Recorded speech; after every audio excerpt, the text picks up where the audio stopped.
Stop. It happened yesterday morning on Gregory Street, and Channel 3's Amber Southard has more on why the commissioner believes he was unfairly targeted. In this dash cam video, you can see the officer pulling up behind Escambia County Commissioner Lumon May's truck. He appears to be obeying the speed limit and stopping at each stop sign. The officer pulls him over anyway. She approached May. She asked him for his license and registration and doesn't give a reason for the stop. May asked her several times, and she doesn't answer. And I really wanted to know what had I done wrong. And certainly maybe that could have waited, but at that moment, at that time, I really was concerned of why in a neighborhood that's been plagued with profiling, why was I pulled over at 7:30 in the morning? You're pulling me over for no reason. May yelling at the officer, demanding she call the police chief. He says now he realizes he was out of line.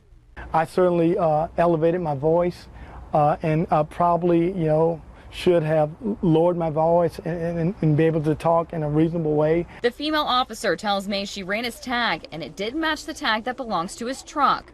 He showed us the license plate and registration. The numbers match. I've since talked to the authorities, and she made a mistake on my tag, and that was the clarification, and I wish that could have been the opening statement. The female officer calls for backup. 2 other officers arrive on scene and speak with May. The female officer goes back to her patrol car.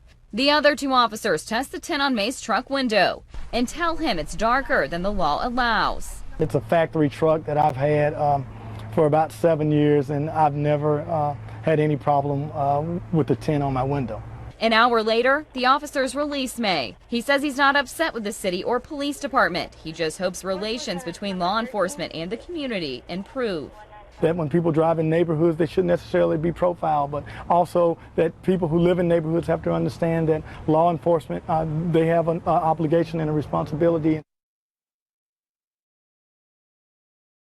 The Ace Unlocks keys to success. What makes Ace Unlocks an industry leader? Convenience. Take a moment to put this number in your phone.